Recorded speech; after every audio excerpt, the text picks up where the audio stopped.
بینەرانی بەڕێز ئەم کاتتان باش لە کاتێکدا هەرێمی کوردستان زیاتر پێویستی بە یەک گوتاری حەزب و لایەنە سیاسیەکانە کەچی جۆرێک لە پەرتەوازەی و مامەڵەی جیاواز لەلایەن حزبەکانەوە لەگەڵ بەغدا دەبیندرێت. دەوڵەتی عێراق ئێستا لە خراپترین دۆخیدایە کەچی بەغدا زیاتر لە 2 ساڵە خەڵکی کوردستانی بە بڕینی موچەکەی برسی کردووە. چوار لە کوردەکە ملکەتی گەڕانەوە بۆ بەغدا بێ. عێراقێک ئەگەر لەسەر تایفە مامەڵە لەگەڵ هاوڵاتیانی بکە بۆ دەبێ کورد تا مەزرۆی مانەوە لەگەڵ بەغدایی مابێ. لەلایەکی دیکەوە ئەگەر سربەخۆی بۆ تورک و فارس مانەی یەکگرتووی و یەک هەڵویستی ئەوانی گەیان دەبێ بۆچی بۆ گەلی کورد پێچەوانە دەکەوێتەوە. ئەم جیاکاریە دەرهاوێشتەی سیاسەتی نێوەخۆیە یان لە دەرەوە هاوردە و لە نێوەخۆش پێشوازی دەکرێت. لەو گۆڕانکاریانەی ئێستا لە ناوچەکە هاتۆتە ئاراوە ئایا داهاتووی کورد لە نێوان بەغدا و سربەخۆیی بەکوێ دەگا. بۆ تاوتوێکردنی ئەم مژارە لە ستۆدیۆی سنتەر لە هەولێر دانە سای سۆفی ئەندامی پێشووی پەرلەمانی کوردستان و دکتۆر چواز حەسەن ئەندامی مەکتەبی دیراساتی پارتی دیموکراتی کوردستان و دکتۆرە شکریە ڕەسوول ئەندامی پێشووتری پەرلەمانی کوردستان و ئاماند شاکەلی نووسەر میوانمانن. بەڵێ بەڕێزانم پێشەوەی دەست بە گفتوگۆمان بکەین دەچینە ڕاوپۆرتێک کە هاوکارم سۆران کامەران سەبارەت بەم مژارە ئامادەی کردووە.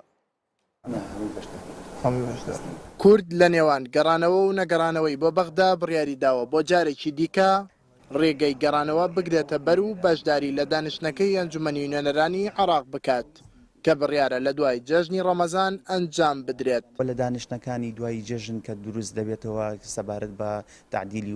وەزاری و گۆڕینی وەزیرەکان بە حقیقەت ئێمە بەشدار دەبین، بەڵام تا ئەو کاتەش بەشدار دەبین کە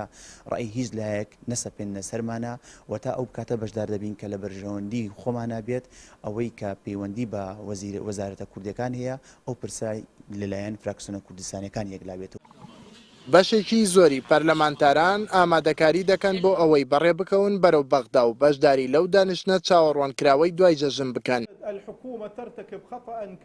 بەڵام پەرلەمانتارە تورکمانەکان لە ئێستاوە بڕیاریان داوە کە بەشداری نەکەن لەو دانیشتنە.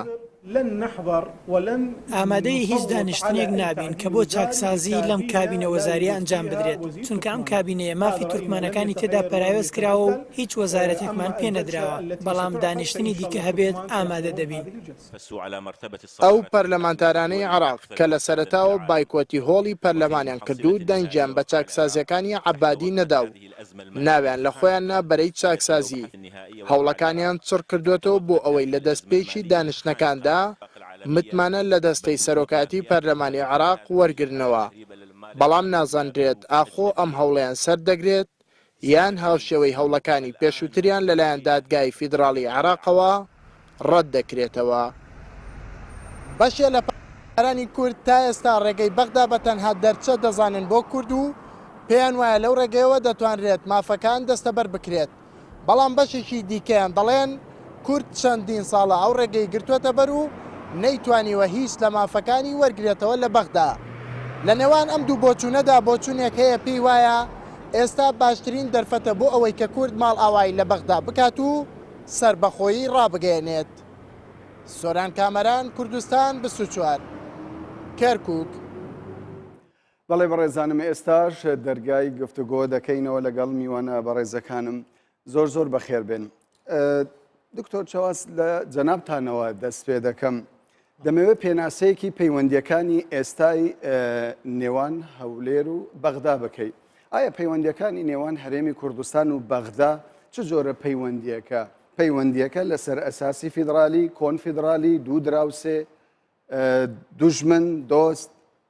لە حەقیقەتدا گەبێنە لایەنی یاسایی دەبێ بڵێن پەیوەندیەکە لە چوارچێوەی دەستوری عێراقیدا لەسەر ئەساسی فیدرالیە، بەڵام کە دێنە سەر لایەنی پراکتیکی سیر دەکەین گومان لەسەر ئەوە هەیە ئایا ئەسڵان پەیوەندیەک ماوە لە بینی ئێمە و لە بینی بەغدادا. لە هەمان کاتیشدا ئەگەر تەماشای واقع بکەین بە پێی واقع ئێمە وەکو هەرێمی کوردستان کە سیاسەتەکانی حکوومەتێک لە دوایەکانی لە دوای ساڵی 2005 لە بەغداش لی بەرپرسن ئەوەیە کە ئێمە لە ڕووی پراکتیکیەوە وەکو قوارەیەکی سربەخۆ مامەڵە دەکەین کە دراوسەیەکین لەگەڵ عێراقدا کۆمەڵە کێشە و گرفتیشمان لە نێواندا هەیە. کێش و گرفتمان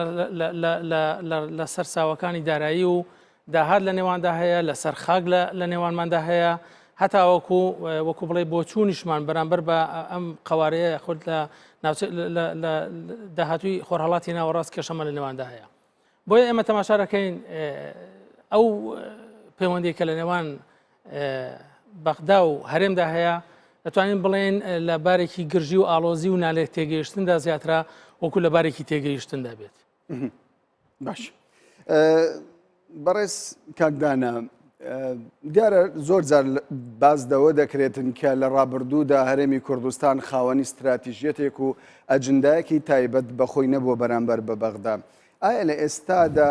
ینی هەندێک لایەن سەردانی بەغدا دەکەن ینی چەند لایەنێک دەبنی لایەنێکە دەبێتە دوو لایەن سەردانی بەغدا دەکەن ئەمانە زیانی بۆ بەرژەوەندی هەرێمی کوردستان لێ دەکەوێتەوە؟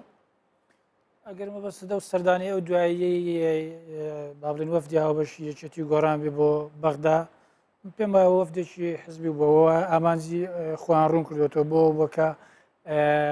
ناوەڕۆکی ئەو ڕێکەوتنەی کە هەیەە بۆ لایەنەکانی ڕوون بکەنەوە بە هەمان شێوە سەردانی حزبە کوردستانەکانی کرد و پێم وانی ئەوە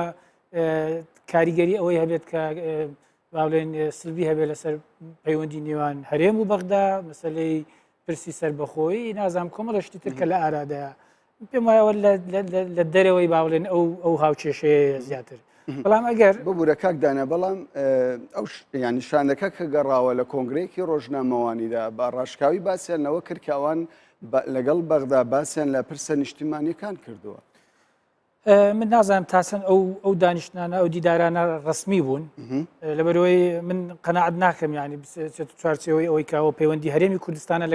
لەگەڵ بەغدا من پێم وایە پەیوەندی هەرێمی کوردستان لەگەڵ بەغدا هەرچەندە پێشتر لە چوارچەوەیەکی با بڵێن مؤسساتی وا ڕێک نەخراوە من پێم وایە دەبێت لە ڕێی مؤسساتی شەرعیەوە بێ ئەمە پەرلەمانمان هەیە حکوومەتمان هەیە دەبێت پەیوەندیەکانی ئێمە لەگەڵ بەغدا لەو ئاستە بێ ینی لەسەر ئیتفاقی نێوان حکوومەتی هەرێم لەگەڵ حکوومەتی بەغدا جا بەڵام بەداخەوە ینی من پێم وایە تا ئێستاش پەیوەندی حزبی زیاتر باڵا دەست بۆ نەک هەر لەگەڵ بەغدا لەگەڵ تورکیا لەگەڵ ئێران لەگەڵ وڵاتانی ئەوروپا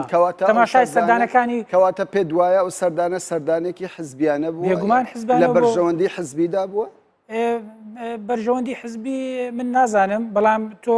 ئەگەت ناوەڕۆکی ڕێکەوتنەکە تەمەشا بکەی باز لە مەسەلەی دروستکردنی هاوپەیمانێتی دەکات لە نێوانی ئەو دوو فراکسیۆنەکان کەوا بێ دەبێ پێویستە ئەوانە بچن ئەو لایەنانە ببینن بۆی کە مەسەلەی ئەو هاوپەیمانێتیان پێ بۆ ڕوون بکەنەوە ڕای بگەێنن ینی من پێم وایە هەدەفی سەرەکی ئەوەیە زیاتر و بە هەمان شێوەشانی ئەو لە کوردستانیش ڕوویدا نەک لە تەنیا لە بەغدا بەڵام ئەگەر پرسیار لە من دەکەی ینی بە درێژایی ئەو حکوومەتانی کە هەر لە هەرێمی کوردستاندا هەبوون پەیوەندی حزبی باڵا دەست بووە لەسەر دیبلۆماسیەتی کوردی لەسەر پەیوەندی کورد بە دەرەوەی خۆی چ بەغدا بێت وڵاتانی تر بوو بێ تۆ تەمەشای سەردانەکانی هەرێمی کوردستان بکە با بڵێن کە بە ناوی هەرێمی کوردستان حکوومەتی هەرێمی کوردستان دەکرێت بۆ ئەوروپا و ئەمریکا بۆ شوێنەکانی کە دەکرێت بازدەوە دەکرێتت بۆ پرسی نیشتیمانی بووە ئەوە تەنیا قسەیەکی ڕاگەیاندن بووە من قەناعەت ناکەم پەیوەندی بە مەسەلەی پرسی نیشتیمانیەوە بێ هەدەفی سەرەکی وەکو گوتم ئەوەی کە بۆ خۆم ڕوونیا کردوێتەوە و ئەگەر پەیوەندی بە مەسەلەی نیشتیمانیەوە بێ من پێم وایە وەفدی تر ئامادە دەکرا نەک ئەوە ئەندامانی پەرلەمان بچن ئەو باوڵێن دیدارانە ئەنجام بدەن خەڵکی تر لە ئاستی دیبلۆماسی بەرزتر دەیتوانێت ئەمە بکات وە ئەگەر مەبەستیشان ئەوە وایە من پێم وایە لەژێر پەردە ئەنجام دەدرانەوە گووا بە ئاشکرایی لە سەر شاشەی میدیاکاندا. دەست بە لای بەڕێز کاگامانج دابەشبوونی کورد بە چەند بەشێکدا نەبوونی یەکگوتاری سیاسی ئەمە قازانجێک بە کورد دەگەینێتن لە ئێستادا وەکو کوردێکی سادە بیڵێ من ئەرزم کردن ئیشی سیاست ئیشی من نییە بەڵام وەکو هاوڵاتیەک وەکو کەسێک کە تەماشایەکەم منش پێم خۆشەوەکو هەموو میلەتێکی تر سربەخۆ بم خاوەنی ماڵی خۆم بم چوارچێوەیەکم هەبێت یا بژیم بە مێژوش ئەگەر تەماشایکەین هەرگیز پەرپەتی خزمەتی کوردی نەکردووە ئەگەر هەرچی بکرێت بەیەکۆ بکرێت سەرکەوتوترە هیچ دوژمنێکیش حەزی لەوە ناکە کە تۆ یەکگرتوبی ئەوە پێ دوایە بەغدا وەکو دوژمن پێناسەی دەکەی لە قسەکانتدا من خۆم هیچ خێرێکم لە بەغدا نەبینیوە لەوەتەی بەغدا هەیە لەوەتەی پێش خۆشم لە جیلی پێش خۆشم بیستومە خێرێکم لە بەغدا نەبینیوە بەغدا تۆی بێ وەکو برایەکی زۆر بچووک نەک هەر برابژووک و زڕبرایەکی بچووک بەکاردەهێنێ مێژوش دووبارەی کردوتەوە ئەمە لە سەردەمی مەلەکیەوە تا ئێستا سەردەمی مەلەکی ڕەنگە تۆزێک ئەهۆنتر بوو بێ لەبەر یوتوانە کورد و عەرەب فەرقینیەوە هەمومان براین بەڵام ئەبینی لە ژێر ئەو پەردەیە چەندین کاری تعریبیش کراوە هەر بۆ نمونە ناوچەی حەویجە تعریب کراوە کۆمەڵێکاری تر کراوە کە دژی بەرژەوەندی کورد بووە ئەمە مەسلەیەکی ترە واتە بەڵام کاک ئامانجیانی هەندێک لایەن کەوانی سەردانی بەغدایان کردووە و بەڕیراتیان زۆرە بۆ سەردانی بەغدا دەڵێن ئێستاش ئێمە بەشێکی عێراق ئێستاش بەرژەوەندی وڵاتانی زلەهێز لە ناوچەکەدا بەرژەوەندیان لەگەڵ یەک پارچەی خاچی عێراقە ئێمە بەبێ بەغدا ناتوانین هیچ هەنگاوێک بەهاوێژین ئەوەیان مەسلەیەکی سیاسی قوڵە من لی نازانم من وەکو هاوڵاتیەک سێریەکەم ئەوان کە چوون لەوێ چیان و تۆ چیان کورە نایزانم لەوانەیە ئەوانش خۆیان هەبێ کاری خۆیان هەبێ شەرحی خۆیان هەبێ یا ئەڵێ پۆزیشی خۆیان هەبێ بۆ ئەو کارە بەڵام ئەوەی کە من عرسەکەم وەکو هاوڵاتیەک وەکو کەسێک کە ئەمەوێ بژیم لەسەر مخاکە ئەوەیە من خێرم نەبینیوە لە بەغدا کەواتە داخوازی چی دەبێتن لە ئێستادا لەگەڵ ئەوە نی پارت و لایەنە سیاسەکان بچنەوە بەغدا من ئەمەوێ ئەوە بڵێم هەرچی ئەکەن بەیەکەوە بیکەن بە پەرت نیکەن ئەچنەوە بەغدا بەیەکەوە بچن کوردستان دروستەکەن وەکو دەوڵەتێک بەیەکەوە بیکەن چونکە هەرگیز ئەمە شتێکی بەدیهیە شتێک نییە نە فەلسەفەی منە نە کەشفێکی تازەیە چاپڵە بە یەک دەست لێ نادرێ نا پارتی بە تەنها ئەتوانێت ئەو کارە بکات کە ئەوێ بیکان نە یەکێتی و گۆڕانیشتوانەوە بکەن نە هیچ حزبێکی تریش زۆر باش دکتۆرە شکریە وەک دەزانرێتن بەپێی ئامارەکان کە بڵاو دەکرێتەوە لە دوای 2023 تاوەکو ئێستاکەدا ئەو حکومڕانی کە لە بەغدا کراوە بە یەکێک لە حکومڕانیە فاشیلەکانی ئەم سەردەمەدا دەدرێتن لە زۆر بواردە کە هەمومان دەزانین پێویست ناکە لە ئێستادا باسی لێوە بکەم چوە لە پارت و لایەنەکان دەکاتن لەم بارودۆخەدا کە وەکو دەگوترێت نەخشەی سیاسی تازەی ڕۆژهەڵاتی ناوەڕاست دادەڕێژرێتەوە پارت و لایەنەکان پەنا بۆ بەغدا ببەن جارێکی دیکە ڕوو بکەنەوە بەغدا خۆی پرسیارەکە گەلێک لە قوپۆپی لێ بێتەوە مەسلەی نەخشەی تازەی ڕۆژهەڵاتی ناوین کە ئەم دەستەواژەیە بۆ یەکەم جار لەلایەن کۆندە ریزە لای سەوانێتدا یعنی هاتە ناوانە بەڕاستی لەو کاتەوانە هەموو ئەو میلەتانی کە ژێردەستن و لە ڕۆژهەڵاتی ناوەڕاستان بە دوای مافی چارەنووسی خۆیانە دەگەڕێن کە کوردیش یەکێکە لەو میلەتانە و چاوەڕێی گۆڕینی ئەو نەخشەیە ئەەکەین دوای سایکس بیکۆ ئێستا ئێمە بمانێ و نەمانەوێت لە ڕووی دەستوریەوانە لە ڕووی سیادیەوانە بە بەغاوانە بەستراوین تەنانە دەوەتا لەبەر چاوی خۆمانە ئەو دەسەڵاتێک کە ئێستا لە بەغا هەیە چ لە پەرلەمان ئەنجومەنی ینی پەرلەمانی بەغا بێ کورد بەشدارە چ لە با بڵێن وەزارەتەکان کورد بەشدارە لە کۆمەڵێک دام و دەستگای ترە کورد وەکو بەشێک هەروەها لە ناو دەستورە ئێمە کۆمەڵێک مافی تایبەتی خۆمانمان هەیە تاکو ئێستا ئێمە گیانە بووی نەوتەوانەیە بە هینی لەلایەکەوانێ ئێمە بە بەغدا بەستراوین ئەو پرسیارە زۆر ینی بەغدا بوجە دەبڕێ بەغدا یارمەتی پێشمەرگەم بەغدا سنوورەکانی هەرێمی کوردستان ڕاستەکەی ئەمانە بەڵام ئێمە پابندین لە ڕووی دەستورەوانە بە بەغاوە ئێمە دەستور جێبەجێ ناکرێت کورد کە هاوبەشی سەرەکیە لە حکومڕانی لە عێراق ئەو مافە ڕێگام بە با من سەکەی خۆمان تاوەکەم ئێستا ئێمە لە کوردستانە دەوڵەتین بەڵام سیادەمان نییە عترافێکی دووەلیمان نییە کە ببینە خاوەنی دەستور ببینە خاوەنی پاسپۆرتی خۆمان ببینە خاوەنی ڕەگەزنامەی خۆمان ببینە خاوەنی پەیوەندێنیە و دەوڵەتەکان لەسەر ئاستی هەموو دنیا ببینە ئەمانە هەمانە و نیمانە ئێستا عێراقا بۆیە ئێمە لەلایەکەوانە ئەم هەموو دام و دەستگایی کە ئێستا بۆم باس کردی پەیوەندیمان لەگەڵ بەغا تا ئێستا نەپشڕانوە بەڵام چەندین جار ئێمە کە دەچینە بەغا لەگەڵ ئەم حکومەتە لاوازە ئەم حکومەتەی کەوا دەتوانم بڵێن یعنی حکومەتێکی مردووە باوەڕی بە کورد نییە باوەڕی بە مافەکانی کورد نییە کە ئێمە لە دەستورە دوای ئەو هەموو ماندووبوونەی سەرکردایەتی سیاسی کورد کە لە بەغا بوون ئەم هەموو ماندووبوونە کە مەسلەی نەوتە مەسلەی غازە مەسلەی پێشمەرگەیە مەسلەی داهاتە مەسلەی بودجەیە ڕۆژ لە دوای ڕۆژ بابەتەکان معقەدی کردووە لەگەڵ ئێمە تەنانەت زۆر دانەجار کورد بیرەکاتەوە نەچێ بۆ بەغا دەبینی دەوڵەتی زلهێزەکان دەوڵەتە زلهێزەکان دەکەونە میانڕەوی لە نێوان سەرکردا لە نێوان حکومەتی هەرێمەیەکێکی وەکو کاک بەڕێز سەرۆکی حکومەت کە لەگەڵ شاندەکە باڵادا دەچێتە بەغا بە میانڕەوی بەریتانیا ئەمریکا وڵاتە یەکگرتوەکان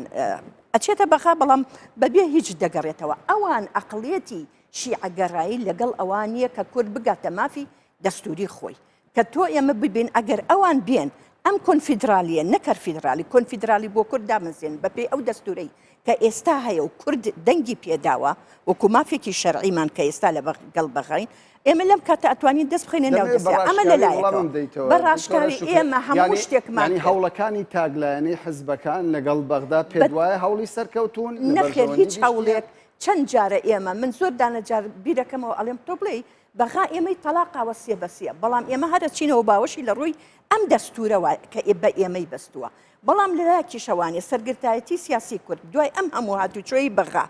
لەلایەکەوانیان دەستبەرداری ئەو پۆستانە نابین ئەگەر ئێمە بێت و دەستبەرداری پۆستەکان بین و بە هەموو دنیا بڵێن ئەوە وا ئێمە ڕاپرسی ئەەکەین و مافی خۆشمانە کە لە دوو دەستوری دنیاییە هاتووە هەموو میلەتێکی ژێردەسە ئەوەی خۆیەکە هاتووە بۆ ئەوەی کە من ئەڵێم کاتەکە هاتووە ئەگەر ناوماڵی کورد ئێمە بتوانین ڕێکی بکەینەوانە و زۆر لە باریشە بۆ ئەمڕۆ لەبەر ئەوەی حکومەتی بەغا زۆر لاوازە حتا تەنانەت هەندێک لە دەوڵەتانی ئەقلیمی دەستیان خستۆتە ناو کاروباری سیاسی و وڵاتیش بەڕێگاوە ئەبن لە بەغا زۆر دانەجار ئەبادی هاوارە کاڵێ ئێمە قاسم سلێمان ڕاوێژکاری ئێمەیە لە ڕووی سەربازیەوە حەشدی شعبیان دروست کردو کە 110,000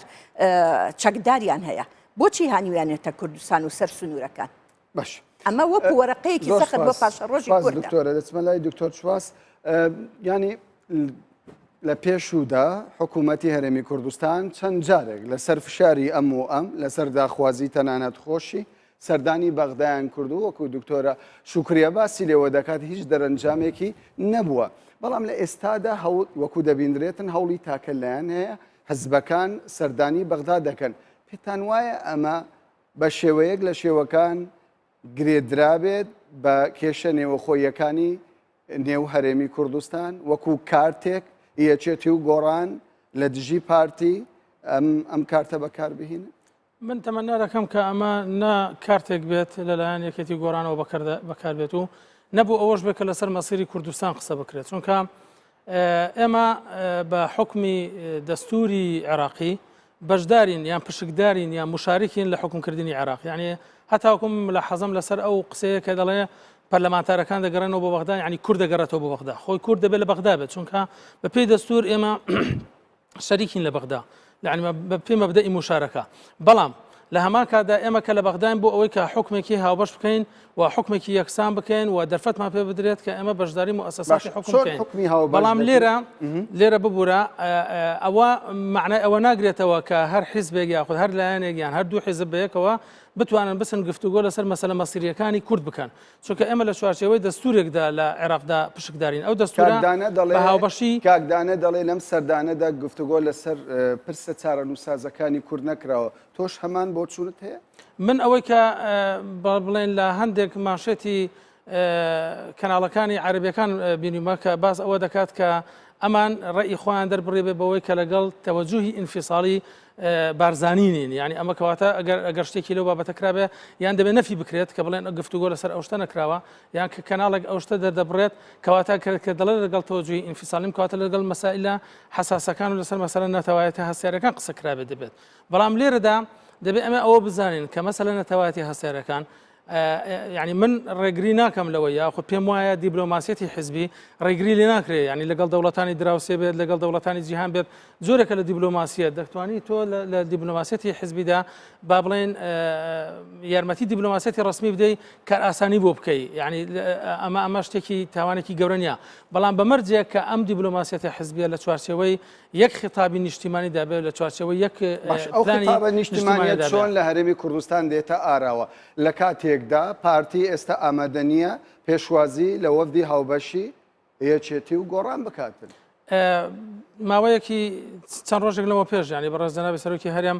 داوای ئەوەی کرد کە ئێمە هەمومان بەیەکەوە دابنیشین و گفتوگۆ بکەین لەسەر هەموو مەسەلەکان دانیشتنی هەمووان لەوانەیەش بابەتێکی گرنگتریش بێت لە دانیشتنێکی دوو قۆڵی کەواتە لێرەدا ئەمە دەبێت ئەو دەرفەتە دەستی پێوە بگرین کە هەمومان دابنیشین لەسەر ئەو بابەتانەی ئەوە یەکەم جاریش نییە بەڕێ سەرۆکی هەرێم بازە دانیشتنی هەمووان و گفتوگۆی هەمووان دەکات بە چارەسەرکردنی کێشەکان لە نەورۆزیشدا لە هەمان یعنی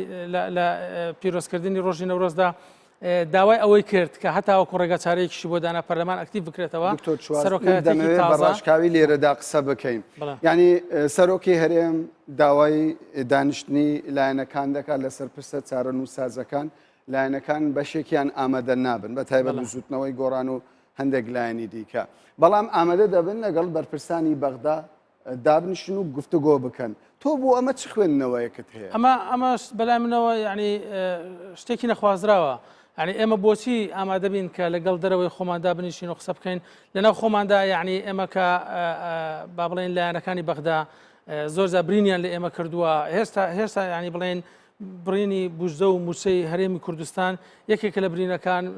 جێبەجێ نەکردنی مادەی 140 یەکێکە لە برینەکان هاوکاری نەکردنی پێشمەرگە و پشتیوانی نەکردنی کوردستان لە شەڕی داعشدا یەکێکە لە برینەکان کەواتە دەبێت ئێمە خۆمان لەسەر و ئەو بابەتانەوە بگرین لەناو خۆماندا بتوانین بە هەموو شێوەیەک بتوانین ئامادە بین گفتوگۆ لەگەڵ یەکتر بکەین لەگەڵ یەکتر دابنیشین قسە لەگەڵ یەکتر بکەین ئەگەر ئەو گفتوگانە لەگەڵ دەریشەوە بکەین خۆ بەڕێز سەرۆکی هەرێم گفتوگۆی لەگەڵ بەغداش ڕەت نەکردوتەوە یعنی ئێمە کە گفتوگۆ بکەین لەگەڵ بەغدا بۆی کە بگەینە دەرەنجامێک بۆی کە بگەینە پرۆسەیەکی دەست بکەین بە پرۆسی ڕێفراندۆم یاخود جیابوونەوە لە عێراق بە شکلێکی ئاشتیانە ئەمەش هەڕەت نەکراوەتەوە بۆیە دەبێت ئێمە مەبدەئی گفتوگۆکردن لە ئاستی ناوخۆش و لە ئاستی دەریشەوە قبولمان بێت و لە هەردوو ئاستەکەدا جێبەجێ بکەین باشە ڕوحیەتی گفتوگۆکردن بۆچی دەبێت لەلایەن کوردەوە لەگەڵ بەغدا زیاتر بێت بەڵام ڕوحیەتی گفتوگۆکردن لە نێوان خۆیاندا کەمتر بێتن ئەمە هۆکار چییە؟ والله ئەگەر ئەمە بڵێن ئەگەر بەو شکلە بێت ئەمە دەکەوینە بەردەمی یەک بەرپرسیارەتی مێژوویەوە ئەگەر ئێمە ئامادەمین لەگەڵ یەکتر گفتوگۆ بکەین بۆ ئامادەدەین لەگەڵ بەرامبەرەکانمان گفتوگۆ بکەین کە مافمان لەلایەنە و نایدن بۆیە من تەمەنا دەکەم مەسەلەی گفتوگۆکردن بۆ خۆی نەبێتە هەنگاوێک و ئەسڵەن ببێتە کللتورێک لە نێوان کورد و کووردا کە پێویستی بە هیچ پێشمەرجێک و پێویستی بە هیچ دانوستانێک نەکات تاوەکو گفتوگۆ بکەین بەڵکو ئەوە شتێکی هەرە سادە و هەرە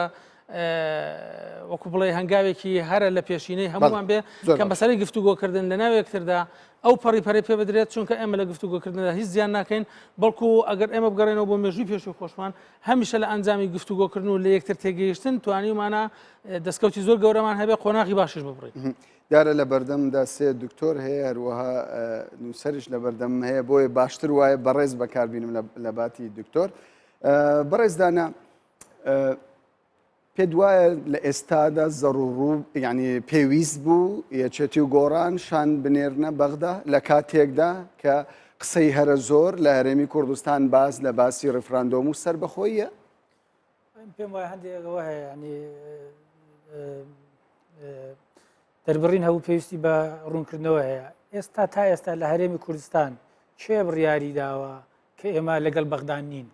کە ئێمە بەشێک نین لە بەغدا تا ئێستا هیچ موسسەیەکی شەرعی ئەو بڕیاری داوە سەرۆکی هەرێمی کوردستان بڕیاری داوە کە ئامادەکاری بکرێ هەنگاو بندرێ بۆ پرۆسەی ڕێفراندۆم و سەربەخۆیی هیچ بڕیارێک نەدراوە تا ئێستا لە سەرۆکایەتی هەرێمیش هیچ بڕیارێک نەدراوە ئەوەی هەبووە تەنیا لێدوان بووە هەندێک بەیان نامە بووە ئەو بەیانان نامانە ناسنە چوارچێوەی بڕیاری ڕسمی هەرێمی کوردستان لە بیرمان نەچێ پەرلەمانی کوردستانیش بە هەمان شێوە داوای ئامادەکاری کردو بۆ پرسی سەربەخۆیی بێگومان دروستکردنی کۆمیسیۆنی باڵای هەڵبژاردنەکان و ڕێفراندۆم هەر بۆ ئەو مەبەستە بووە بەڵام تا ئێستا کورد هیچ بڕیارێکی نەداوە کە ئایا لە بەغدا بمێنێتەوە یان نەمێنێتەوە هەر بێزگەلەوەش هەردوو حکوومەتی ڕابردووی و ئێستای عێراقیش لەسەر دەستی کورد پێکێنرەوە لەو هەولێرە پێکێنران یعنی ئەمە تۆزێک دەبێ واقعیانە تەماشای ئەوەکان بکەین ئەوە نییە کە ئێستا پارتی دیموکراتی کوردستان داوای سەربەخۆیی دەکات و ئەوانی تریش ڕقیان لە سەربەخۆی ببێتەوە یعنی بەو شێوەیە نیە بەو ڕەش و سپێرێ تەماشا بکەیت ئەگەر واشە ئەگەر مەسەلەکە ڕاستێکە چۆنە دەمانەوێت لە زاری جەنابتان پێم وایە ئەو مەسەلەی ڕێفراندۆم مەسەلەی پەیوەندی لەگەڵ بەغدا زیاتر لە ململانەی حزبی ئێستا بەکاردەهێنرێت مەسد چییە؟ یەکێتی و گۆڕان ویستیان چ مەسجێک بدەن؟ مەسجەکە بۆ پارتیە؟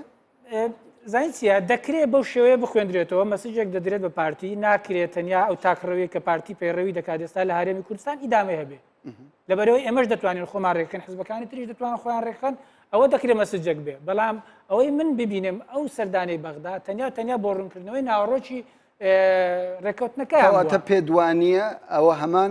فشارێک بێت بۆ سەر پارتی کە ئەوان جارێ پرسی ڕیفراندۆم و سربەخۆیی دوا دەخەن زانی چۆنە ئەگەر پرسی ڕیفراندۆم پرسێکی جددیە بە فعلیش لەلایەن پارتیەوە من پێم وایە ئەو فرسەتەی کە ئێستا بۆ کرد هاتوتە پێشەوە لە دوای جەنجی جیهانی یەکەمەوە تا ئێستا نهاتۆتە پێشەوە یعنی ئێستا ئێمە هەرچی ناوچەیە هەرێمی باڵێن کوردستانی باشوورە لەژێر کۆنتترۆلی کورددایە ئەوە ینی قەت کورد ئەو فرسەتی بۆ ناتوتە پۆشەوە لە لایەشتریشەوە پشتیوانی نێودەوڵەتی هەیە کورد لە ڕوبەڕووبوونەوەی باڵێن داعشدا ئەوەش عاملێکی دەتوانم بڵێم زۆر مساعدە بۆ مەسلەی ڕیفراندۆم بەڵام لە هەمان کاتدا ئایا تۆ چۆن ڕیفراندۆم دەکەیت لە کاتێکدا پەرلەمانەکەی خۆت پەکخەیت چۆن ڕیفراندۆم دەکەیت ئێستا خەریکە دوو ئیدارەی دروست دەبێتەوە لە هەرێمی کوردستان تۆ باسی ئەوە دەکەی گفتوگۆ لەگەڵ بەغدا دەکرێت بەڵام لێ لە ناو خۆمان ناکرێت ئایا چێ ڕێگرە لەوەی کە گفتوگۆی ناوخۆیی نەکرێت پێ دوای حزبەکانی ترن یان پارتی دموکراتی کوردستانە پێ دوای پێشنیازەکەی سەرۆکی هەرێمی کوردستان پێشنیازێکی خراپ بوو کە هەمویان ینی لە ڕابردوودا هەر هەمویان داوایان لە سەرۆکی هەرێم دەکرد کە دەست پێشخەربی ئەو دەست پێشخەریە بۆچی ڕەتکرایەوە لەلایەن گۆڕانەوە بۆچی ینی هەتا ئێستا خەڵکی کوردستان یەک پرسیارێک داناگەر بکرێت تۆ وەڵام بدەیتەوە بۆ پێیکە ئەندامی پێشووی پەرلەمانی کوردستان بووی سەر بە یەکێتی نیشتیمانی کوردستان بۆچی لە ئێستادا نێوشروان مستەفا ڕێخەری گشتی بزوتنەوەی گۆڕان لەگەڵ مەسعود بارزانی سەرۆکی هەرێمی کوردستان ئامادە نییە دابنیشیتن گفتوگۆ بکات لەسەر پرسە چارە تا ئێستا هیچ لایەنێکیان ئەویان دەرنەبڕی و ئامادەیان دەست پێشخەری مەسعود دەست پێشخەری زانین چۆنە لە زمنی ئەو ئیشی سەرۆکی هەرێمەنەوە وەکو سەرۆکی پارتی هەرچەندە مەسلەی سەرۆکایەتی هەرێم بۆ خۆی ئێستا جێی پرسە جێی ناکۆچیە و بۆ خۆی ینی بەشێکە لەو ململانەیە کە لە نێوانی باڵێن حزبەکانی تر و پارتی دموکراتی کوردستان دروست بووە تۆ ئەگەر پارتی دموکراتی کوردستان دەیەوێت گفتوگۆ بکات نابێ مەسلەی شاندی هاوبەشی یەکێتی و گۆڕان ڕەت بکاتەوە کە نایانبینێ و بێجگەلەوەش دەبێت گفتوگۆی نێوان حزبەکان بکە لە بەرەوەی کێشەکە لە نێوان حزبەکانە زۆر باش دەگەڕێم وڵات کاکدانە قسەی زۆرمان دەبێتن دەچبە لای بەڕێز کاک ئامانج ئێستا لەسەر مەسلەی ڕیفراندۆم دوو بۆچوون هەیە وەکو دەبینرێتن پارتی زیاتر لە حزبەکانی دیکە داکۆچی لەسەر مەسلەی ڕیفراندۆم و سربەخۆیی دەکاتەوە هەندێک لە پارتەکانی دیکە مەرز دادەنێن بۆ مەسلەی ڕیفراندۆم مەرجەکە چۆنە دەڵێن دەبێ یەکڕێزی ناو ماڵی کورد ڕێک بخرێ اینجا ڕیفراندۆم بکرێت باشە لە کاتێکدا کە ئامادەکاری نەبی لەوەی هەمویان وەکو ئێوە لەسەر یەک مێز دابنیشن گفتوگۆ بکەن چۆن دەتوانن بگەن بە چارەسەر بەشێکی ئەمڕۆ نازانم وازم پێشنەیەکی مێژووی زۆر کۆنی هەیە قسەیەکی زۆر تاڵە بەڵام واقعە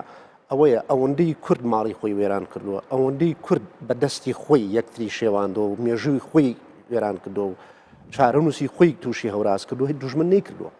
ئەوە خۆمانین کە ماڵی خۆمان وێرانەکەین ئەوە خۆمانین هەموو هەلە زێڕینەکان لەدەست دەدەین ئەوە خۆمانین ئەمە مێژووی کۆنی کورد بخێنەوە تا ئەمڕۆ هەموو شێگرێتەوە بۆ ئەوی ئێمە وکو میلەت بیر ناکەینەوە اینجا ئەوەی کە بەڕێزان کاکدانا و دکتۆر دەربارەیەک ئەوان وەکو لایەنێکی حزبی قساکەن عرضم کردی من وەکو هاونیشمانیە قساک وەکو کەسێک کە لەم وەکو ئەوەی کە حزبەکان پێڵن تاکێک لە ژەماوەری بە شەرەفی گەلەکەمان باشە من سەیری ئەم مەسەلا ناکەم ئەوان ئەگەریانەوێ بەیەکەوە کار بکەن با کوردایەتی بکەن حزبایەتی نەکەن بۆ من گرنگ نییە کێ ئەیکات حەزەکەی بڕۆ جەلادێکم بۆ بێنەبی کە سەرۆکی هەرێمی کوردستان وەزیرەکانی هەموو دز من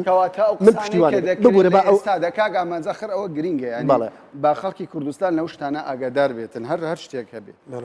ینی کە زۆر جار بەیاننامە بڵاوە بێتەوە لێدوان دەدرێت زۆربەی بەرپرسەکان وەکو دەبینرێتن لێدوان دەدەن باز لە بەرژەوەندی گشتی پرسیینەتەوەی هەموو ئەو هەڵوێستانێک کە ئەوان دەینوێنن بۆ بەرژەوەندی گشتی دەیگەڕێنەوە ئایا ئەمە تەنیا گەمەیەکی سیاسیە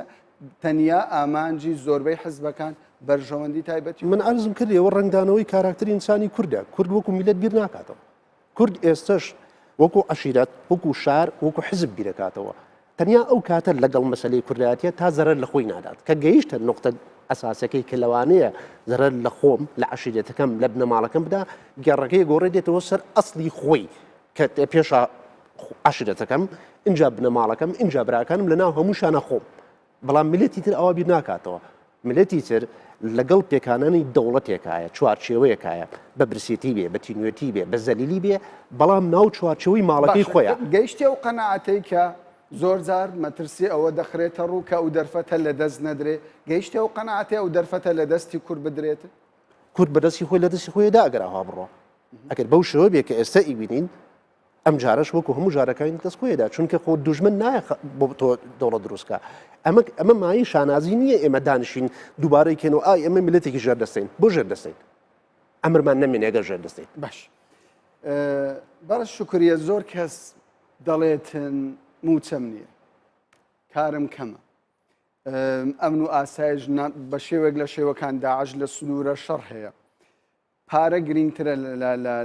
لە مەسلەی دەوڵەت بوون پێ دوایە ینی ئەم بۆ چوونە ڕاست بێت کە کۆمەڵێک شتی لاوەکی بە قوربانی شتێک کە خەونی هەزاران ساڵی کورد بیتن وەکو نەتەوە ئەزانی کاک کامەران ئەمە پەیوەندی بە هوشیاری کەسەکانەوە هەیە تا چه ڕادەیەک ئەم بۆ چوونەت یعنی قوبوڵەکەن تۆ لە کەسێکی نەخوێنەواری سادە بپرسی ئەڵێ بۆ من بینایی خۆش و قەسر و سەیارە و ئەمانە هیچ نییە تەنها پارچەنانیە نەبێ بەڵام بۆ ئەو کەسانی کەوا هوشیارە خەونی دروستبوونی دەوڵەتی کوردی هەمیشە و هەردەم لەبەر چاوە ئێمە ئەو هەموو قوربانی و کوبەڕێزان ئاماژەیان پێکرد ئەو هەموو قوربانی کە میلەتی کورددایەوە ئێستا ئێمە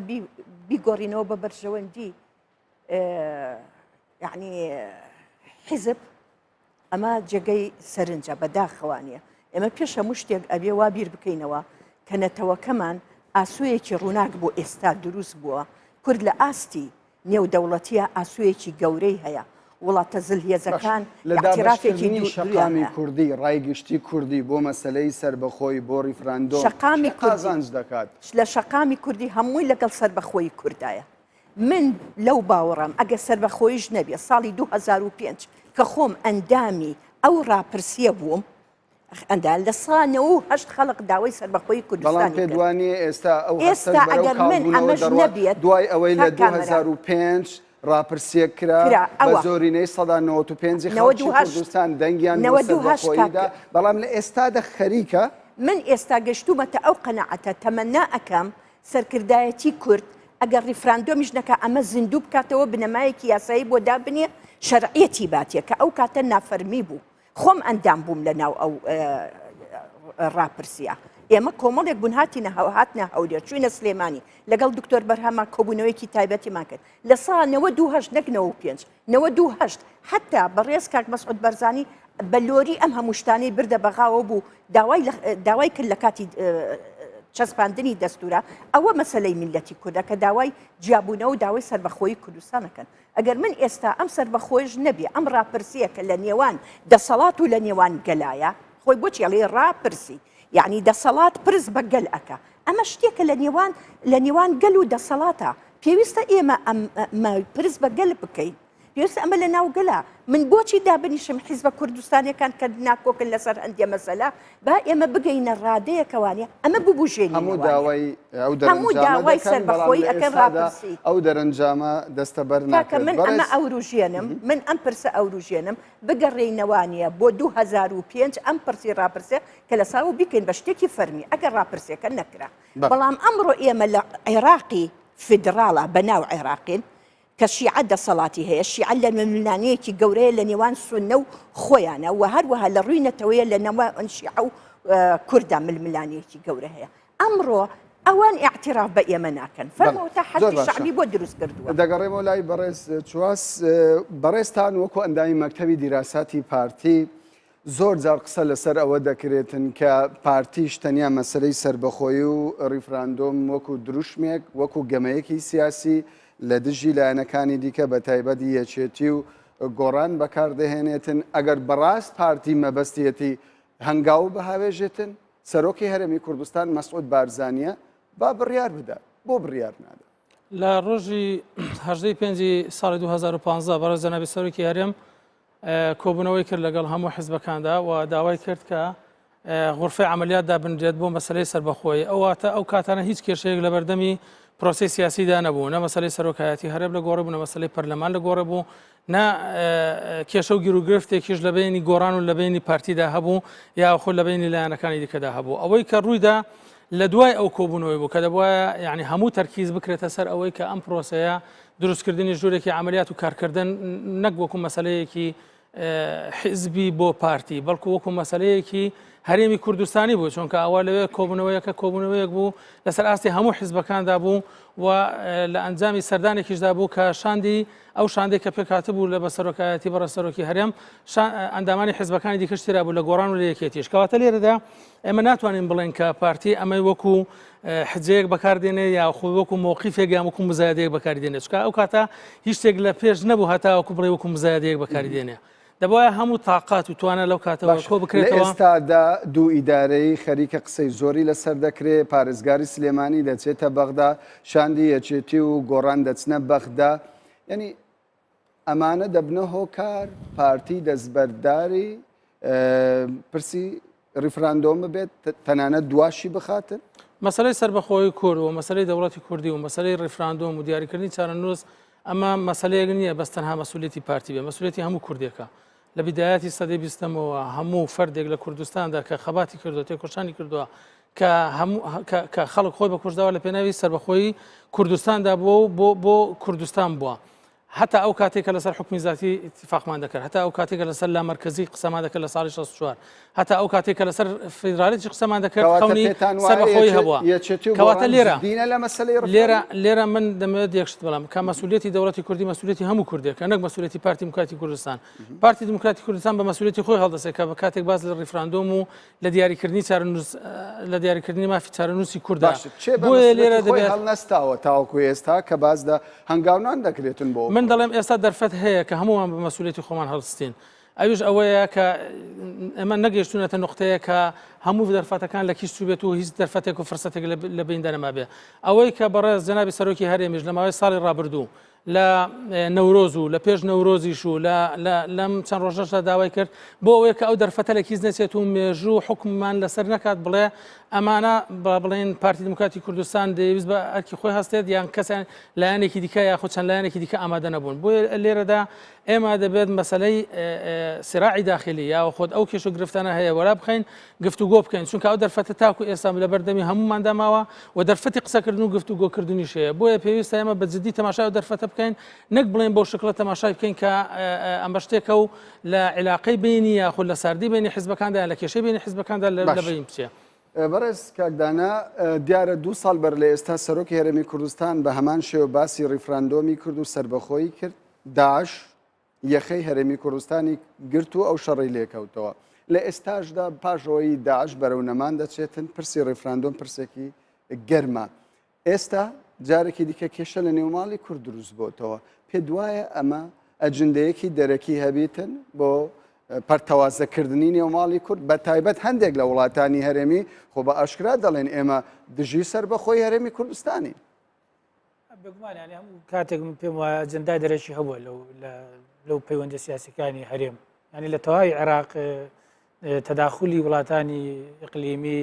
وڵاتانی تر زلهێز هەیە، هەر ئەوانن پێوە عێراق بەڕێوە دەبن و هەرێمی کوردستانیش ینی بەدەر نییە لەو چوارچێوەیە. بەڵام ئەگەر قسە لەسەر ئەوەیە کە ریفراندۆم ینی من باسی عاملە مساعدەکانم کرد، بەڵام دەرفەتی ئەم لەو باسی هەندێک ڕێگری بکەم. پێم وایە کۆمەڵێک ڕێگری هەنا گرنگترینیان ئەوەیە کە بەڕێزانی ژیانی ئاماژیان پێدا مەسەلەی ئەوەیە جۆرێک لە کۆدەنجی سیاسی لە هەرێمدا نییە ئێستا. بێزگەلەوەی کە کۆدەنجی سیاسی نییە، تۆ ئەگەر ئێستا بڕیار بدەیت ریفراندۆم هەموو لایەنەکانیش موافق من ریفراندۆم بکرێت، ئایا ریفراندۆم لەکوێ دەکەیت؟ تەنیا لەو سێ پارێزگایە دەکەی یاخود ناوچە جێناکوکانیش دەکرێتەوە؟ من پێم وایە ئەگەر ریفراندۆمێک بکرێت بە تەنیا لەو سێ پارێزگای هەرێمی کوردستان بێ ریفراندۆمێکی نوقسان دەبێ و پێم وایە زیاتر بە زەرری هەرێمی کوردستان تەواو دەبێ لەوەی کە باز لە مەسەلەی پرسی سەربەخۆیی کە هەموو کوردستانی باشوور بگرێت. بەپێی بەرنامەکە وەکو باسی لێوە دەکرێتن مەسەلە ڕاپرسەکە بە هەمان شێوە ڕاپرسی لەسەر چارەنووسی ئەو ناوچانەش دیاری دەکرێتن کە مادەی 140 پێ جارێ هیچ ڕێککەوتنێک نییە ئەگە شتێکێ لە لای پارتی دموکراتی کوردستان لای خۆی بڕیاری داوە هێشتا مناقەشە نەکراوە لە گەلانەکانی لە پەرلەمان بڕیاری لەسەر نەدراوە حکوومەت ئەوەی نەکردووە ئەوە ئەگەر تێگەشتێکی وایە من پێم وایە دەبێت پارتی دموکراتی کوردستان ئیشی بۆ بکات بەچی تۆ ئێستا تا سەقامگیری سیاسی دەبێت لە هەرێمی کوردستان چۆن ڕێفراندۆم چۆن ئەو سەقامگیرە دێتە ئاراوە لە هەر شتێک بەر لە هەر شتێک پێویستە موسەساتی شەرعی ئاکتیو بکرێنەوە ئیشی خۆیان بکەنەوە بڕیاری خۆیان بدەن چ پەرلەمانە چ حکوومەتە ئەمانە دەبێت دەست بەکار ببنەوە من پێم وایە نابێت کێشەی فلان و فیسار چێ لێ دەبێت چێ لێ ناوی بکرێتە کێشەی بەڵام بۆچی لە ئێستادا بەڕێزدانە پۆستی کەسی بۆتە پرسێکی گرنگتر لە مەسەلەی ڕێفراندۆم و سەربەخۆیی بۆ ئێستا حزبەکان لەسەر ناوی کەسی ینی تەنەزول ناکەن ئەخر ئەگە بەڕوونتر باسی بکە ئەگەر مەبەست دەوەیە سەرۆکی پەرلەمانە من پێم وایە پارتی دموکراتی کوردستانە لە لای بۆتە کێشە ئەو باز لەوە دەکات کە نابێ دکتۆر یوسف سەرۆکی پەرلەمان بێ من پێم وایە ئەگەر پرسی سەربەخۆی گرنگتر لای پارتی دموکراتی کوردستان دەبێ واز لەو داوایە بێنێ ئەگەر لە کاتێکدا دکتۆر یوسف دەستبەرداری پۆستەکەی بێت کەسێکی دیکە بێتە شوێنی هیچ هیچ سەرۆکی هەرێمیش بگۆڕێ ئیشکال نییە سەرۆکی حکوومەتیش بگۆڕێ ئیشکالێک نابێ سەرۆکی پەرلەمانیش بگۆڕێ ئیشکالیان و سەرۆکی هەموو حزبەکانیش بگۆڕێ هیچ ئیشکالێک نابێ من پێم وایە ئیرادەی ئەو خەڵکە زۆر بەهێزترە لە ئیرادەی ئەو حزبانە وەکو دکتۆرە شکوریە باسی کرد لە ڕیفراندۆمی کە پێشتر بەرەم لەو ڕاپرسیەکە 2005 کراوە خەڵک بۆ خۆی یعنی ئیرادەی خۆی خستۆتە ڕوو داوای سەربەخۆیی دەکات من پێم وانە کەسێک ئێستا ڕێگر بێت لەوەی کە چاوەڕێی ئەوە بکە حزبەکان بۆی دیاری بکەن کە ئیرادەکانی وڵاتانی هەرێمی دەبیت چی بیت بۆ ئەوەی ڕێگری بکەن لە پرسی ڕیفراندۆم من پێم وایە ئێستا زەقردنەوەی دوو ئیدارەی ینی بەتایبەت کە ئێستا پارێزگاری سلێمانی دەچێتە بەغدا و شاندی یەکێتی و گۆڕانیش دەچێت لە کاتێکدا هەندێک لە میدیاکان ئێستا باس دەوە دەکەن کە ئەو شاندانە داوایان کردووە نەوت لە ڕێگای ئێرانەوە بفرۆشێت داوای ڕەزامەندی بەغدایان کردووە تەنانەت بودجەشیان پێ بدرێتن تاوەکو بتوانن ئەو ناوچەی کە پێی دەگوترێت ناوچەی سەوز یاخود مۆر باشتر بێت لە ناوچەکانی دیکە من کاتێک کە ململانەی حزبی بەو شێوە بێت لە هەرێمی کوردستان کە بە فعلی تۆ مؤسساتت کردبوو بە دوو بەش دوو لە تۆ من بێشتر زوو باسم کردگوت مە دوو پەرلەمانمان هەیە ئێستا یەکێک لە سلێمانی یەکێک لە هەولێرە بەڕاستی و بە هەمان شێوە ینی لە ڕووی بە فعلیشەوە لە ڕووی ئیداریشەوە با بڵێن حکوومەت بەو شێوەیە ئیش دەکات ڕاستە بە ناوی یەک حکوومەتمانەیە بەڵام بەو شێوەیە نییە لە واقعدا تۆ بەگەر وا بیت لەوانەیە بەرژەوەندی جیاوازش دروست بێ بەڵام یەک پرسیارێکەیە چ جیاوازێکی هەیە ئەگەر نەوت لە ڕێی ئێرانیان لە ڕێی تورکیا بفرۆشتێ یعنی دەبێ ئەمە پرسیارە لە خۆشمان بکەین و ئەگەر لایەنێک هەبێ مەسەن ئەگەر ڕێککەوتنێک دەبێت لەسەر داهاتی هەرێمی کوردستان و ئەگەر شەفافیت نەبێت لەسەر داهاتی هەرێمی کوردستان ئایا تۆ حەق بە هەموو لایەنێک نادەی بۆ خۆی ناشەفاف بەڕێز ئەو پرسیارە ئاراستەی جەنابتان دەکەم چ کێشەیەک دەبیتن ئەگەر شاندی یەکێتی و گۆڕان داوا لە بەغدا بکەن بۆ ڕیەکی نەوت بۆ کۆماری ئیسلامی ئێران ڕابکێشرێ و نەوت بفرۆشن کێشە دەبێت چەند جارێکی ئیشارەتم پێدا گوتم هەست هەوڵ و کۆشتێکی حزبی ئەگەر لە چوارچێوەی پلانێکی نیشتیمانی و پلانێکی هەرێمی کوردستاندا بێت شتێکی زۆر ئاساییە بەڵام ئایا ئەمە گفتوگوی لەسەر دەکراوە لە هەرێمی کوردستاندا دەبێت ئەمە ڕوون بکرێتەوە ئایا ئەو بڕیارێکی هەرێمی کوردستانەوە با بڵێن نەک هەر حیزبێک هەر فەردێک دەتوانێت لە لای خۆیەوە ئەگە بڕیارێکی نیشتیمانی و هەرێمی کوردستان و نەتەوەیی بێت ئەرکی سەرشانێتی جێبەجێ بکات و هەوڵی بۆ بدات و تەسویق و تەرویجی پێ بکات بەڵام ئەوەی لێرەدا یعنی کێشە و گرفتێک دروست دەکات ئەوەیە من دەبێت هەتاکو تەوزیحی ئەوەش بکەم یعنی پارتی دموکراتی کوردستان کێشەی نیە لە دانیشتن لەگەڵ یەکێتی نیشتیمانی کوردستان یا خۆ لەگەڵ بزرگترین ئامادەیە سەردانی گردەکە بکات لەگەڵ نەوشێروا مستەفا دیدار و کۆبنەوە ساز بکات ئەوەی کە بەڕێز سەرۆکی هەرێمی کوردستان ئیشارەت پێدا دەڵێ بە هەمومان کۆبینەوە ئەگەر پێم وایە ئەگەر ئەو کۆبوونەوەی بکرێت و لە نێوان هەموواندا بکرێت گرێشۆرەی زۆر دانیشتن دەکرێتەوە لەوە پێشدا پارتی دموکراتی کوردستان زۆر هەنگاوی ناوە بۆ ئەوەی کە ناوماڵی کوردی بپارێزێ یەکێتی ناوماڵی کوردی بپارێزێ و لەسەر ئەو ئەساسا دەستکەوتی گەورەش هاتوۆتە دی بۆیە لێرەدا پارتی دموکراتی کوردستان پێم وانە لە پێناو بەدیهێنانی مەسەلە نەتەوایەتیەکان و مەسلەی چارەنووسی هەرێمی کوردستاندا هیچ هەنگایەک بوونێ بەڵام بەمەرجێک ئەو هەنگاوانە مەحسوب بێ ئەو هەنگاوانە بە شکڵێکی وەها بێ نەتائیجی هەبێت و لە هەمان کاتیشدا ئەو هەنگاوانە بۆ ئەوە بێت کە ناوماڵەکە ڕێک بخاتەوە بەس من یەک خاڵی دیکە هەیە دەمەوێت ئیشارەت زۆر دەم بەڵام یەک خاڵی دیکە هەیە ئەویش ئەوەیە کە مەسلەی سەرۆکی پەرلەمان لای پارتی دموکراتی کوردستان وەکو شخصی خۆی عقدەیەک نییە بەقەدەر ئەوەندەی کە سەرۆکی با بڵێن پارتی دموکراتی کوردستان وا دەبینێت کە سەرۆکی پەرلەمان زیانی بە پەرلەمان گەیاند و بە پرۆسی سیاسی لەناو پەرلەماندا گەیاند هۆکاری سەرەکی بوو بۆ ئەوی کە پەرلەمان نتوانێت یعنی بە ئەرکی خۆی هەڵبستێت بۆیە ئەو پێی وایە جارێکی دیکە دووبارە بوونەوەی هەمان سەرۆک لەناو پەرلەماندا هەمان کێشە بەردەوام دەبێت. ناوچەی نیلی ناوچەی زرد کە خەڵک پێم وایە زۆر ڕقی لەم موشانە دەبتەوە بەڕێز کاک ئامانج دواپرسیارم ئەوە دەبێتن ئەگە بە کورتی وەڵام بدەیتەوە چ بکرێت بۆ ئەوەی خەونی سربەخۆیی ملەتی کورد بێتە ئەتوانی پرسیارەکە دووبارە بکرێت باشە بۆ ئەوەی خەونی گەورەی ملەتی کورد بەدی بێتن چ بکرێت باشە ئێستا کێچی بکایانی لایەنەکان هەموو ملت لایەنەکانەوە بێ پێشاوتم ئەگەر ئەوانیانوێ بەڕاستی خزمەتی کورد بکەن با بەیەکەوە دانشن با یەک من خۆمە جیاوازیەک نییە لە نێوانیانە من هەرچەند گوێ لە قسەکانی کاکدانا و جیاوازەکە من شتێکی جیاواز نبینم لە بینیان تەنها شتی زۆر بچکۆلەیە داوای لێبوور نەکەم کە قساکەم بەس هەندێک جار من نەک ئەمان زۆر لە کادرانی حزبەکان کە بینم قساکەم وەکو گەمەی مناڵان لێ دەبەرچاون لەسەر شتی زۆر بچوو شتێک کە وجودی نییە کە ناکرێ باز بکەواتە شتە بچووکەکان لەسەر شتە گەور ئەوەیە کە باسم کرد ئێمە نەتێڵا جاری پێشەوە قسە بکەم بەنسبەت منەوە وەکو کەسێک حەزەکەی دیکتاتۆرێک بێنە بیکە سەرۆکی هەرێمی کوردستان وەزیرەکانی هەموو دزمن من زۆر بەلامەوە باشترە لەوەی حکمێکی بێگانە بێت حکم بکە ئەو کاتە من چوارچەوەی خۆم هەیە ئەو کاتە من دژی ڕژێمەکە ئەبم بەڵام دژی دەوڵەتەکە نابم دژی کوردستانەکەم نابم من ئێستا ئەو چوارچێوەم نییە ئەوە خەتەرە گەورەکە مەترسە گەورەکە ئەوەیە جەنابتان چه هەنگاوێک بەهاوێژرێت بۆ بەدیهێنانی خەونی کورد بەدیهێنانی خەونی کورد ڕێخستنەوەی ناوماڵی کورد ئەمە ئاکتیفکردنی جارێکی تر پەرلەمان یعنی ئەگەر حیزبەکان جارێکی تر لە پێناوی بەرژەوەندی گەلی کووردە دابنیشن و زمانی گفتوگۆ ئێمە هەمیشاڵێن بچینە بەغا بە شێوەیەکی حیوار و گفتوگۆ چارەسەری کێشەکانمان بکەین با ئێمەش ئەو دڵە فراوانەمان هەبێت لە ناوان ئەو حیزبانە لە سەر مێزی گفتوگۆ بگەینە کۆتایینە ئەنجامەکان لە پێناوی بەرژەوەندی کورد و کوردستان و وڵاتێکی ئازاد و بەختیار و هەروەها ئەمەی کە ئەڵێ ڕیفراندۆم زۆر سوپاستان دەکەم کە لەگەڵم بەشدار بوون سوپاس بۆ ئامادەبوونتان بەڕێزانم سوپاس بۆ ئێوەش کە لە ماوەی ڕابردوو لەگەڵ ئێمە بوون.